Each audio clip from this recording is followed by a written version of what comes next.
കഴിഞ്ഞ ദിവസം മൈക്രോസോഫ്റ്റിൽ നിന്ന് പുറത്തു വന്ന ഒരു റിപ്പോർട്ട് ആഗോളതലത്തിൽ പോലും വലിയ രീതിയിൽ ചർച്ചയാവുകയാണ്.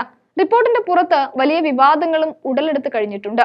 ആർട്ടിഫിഷ്യൽ ഇന്റലിജൻസ് എന്ന AI സൃഷ്ടിച്ച ഉള്ളടക്കങ്ങൾ ഉപയോഗിച്ച് ഇന്ത്യ, US, ദക്ഷിണ കൊറിയ എന്നിവിടങ്ങളിലെ തെരഞ്ഞെടുപ്പ് തടസ്സപ്പെടുത്താൻ ചൈന പദ്ധതിയിടുന്നതായിട്ടാണ് റിപ്പോർട്ടിന്റെ ഉള്ളടക്കം.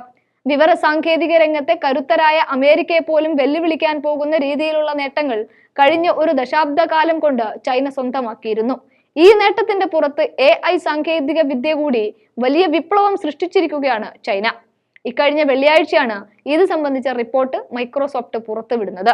വരാൻ പോകുന്ന തെരഞ്ഞെടുപ്പുകളിൽ സാമൂഹിക മാധ്യമങ്ങളിലൂടെ AI ഉള്ളടക്കങ്ങൾ സൃഷ്ടിക്കുകയും വിതരണം ചെയ്യുവാനുമാണ് ചൈന നീക്കം നടത്തുന്നത്. അത് തെരഞ്ഞെടുപ്പുകളിൽ ചൈനീസ് സ്ഥാപനങ്ങൾക്ക് കൂടുതൽ ഉപഭോക്താക്കളെ കണ്ടെത്തുന്നതിന് വേണ്ടിയിട്ടാണ്.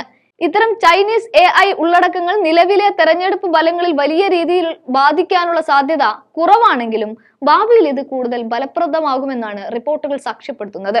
കൂടാതെ ജനുവരിയിൽ നടന്ന തായ്വാൻ പ്രസിഡന്റ് തെരഞ്ഞെടുപ്പിൽ ആർട്ടിഫിഷ്യൽ ഇന്റലിജൻസ് ഉപയോഗിച്ച് നിർമ്മിച്ചെടുത്ത തെറ്റായ വിവരങ്ങൾ പ്രചരിപ്പിക്കാൻ ചൈന ശ്രമിക്കുന്നുവെന്ന് മൈക്രോസോഫ്റ്റ് അനാലിസിസ് റിപ്പോർട്ടിൽ പറയുന്നുമുണ്ട്.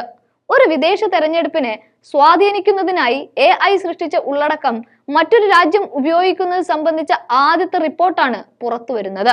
AI ഉപയോഗിച്ച് നിർമ്മിച്ച ഉള്ളടക്കങ്ങൾ തെരഞ്ഞെടുപ്പിൽ ഉപയോഗിക്കുന്നതിന് പിന്നീട് ചൈന തായ്വാനേക്കാൾ വലിയ രാജ്യങ്ങളെയാണ് ലക്ഷ്യമിട്ടുകൊണ്ടിരിക്കുന്നതും. ഇക്കഴിഞ്ഞ 7 മാസത്തിനിടെ ചൈനീസ് സൈബർ ആക്രമണകാരികൾ പ്രധാന മേഖലകളിൽ ശ്രദ്ധ കേന്ദ്രീകരിക്കുന്നതായാണ് മൈക്രോസോഫ്റ്റ് തങ്ങളുടെ റിപ്പോർട്ടിൽ ചൂണ്ടിക്കാണിക്കുന്നത്. ഒരു സംഘം ദക്ഷിണ പസഫിക് ദ്വീപുകളിലെ സ്ഥലങ്ങളാണ് ലക്ഷ്യം വെച്ചിരിക്കുന്നത്. മറ്റൊരു സംഘം ദക്ഷിണ ചൈന കടലിന് സമീപമുള്ള രാജ്യങ്ങൾ ലക്ഷ്യമാക്കിയും മൂന്നാമത്തെ സംഘം US പ്രതിരോധ വ്യവസായം ഹാക്ക് ചെയ്യുന്നതിലുമാണ് ശ്രദ്ധ കേന്ദ്രീകരിക്കുന്നത് എന്നുമാണ് മൈക്രോസോഫ്റ്റ് ചൂണ്ടിക്കാണിക്കുന്നത്. AI ഉപയോഗിച്ച് രാഷ്ട്രീയ പാർട്ടികളെയും നേതാക്കളെയും ലക്ഷ്യമിട്ട് പല രീതിയിലുള്ള ഉള്ളടക്കങ്ങളും നിർമ്മിക്കുകയും പിന്നീട് അത് സമൂഹ മാധ്യമങ്ങൾ വഴി പ്രചരിപ്പിക്കുകയുമാണ് ചൈനയുടെ രീതി. ഇത്തരത്തിൽ തെരഞ്ഞെടുപ്പുകൾ അട്ടിമറിക്കുന്നതിലൂടെ എന്ത് നേട്ടമാണ് ചൈനയെ കാത്തിരിക്കുന്നത് എന്ന് വ്യക്തമല്ല.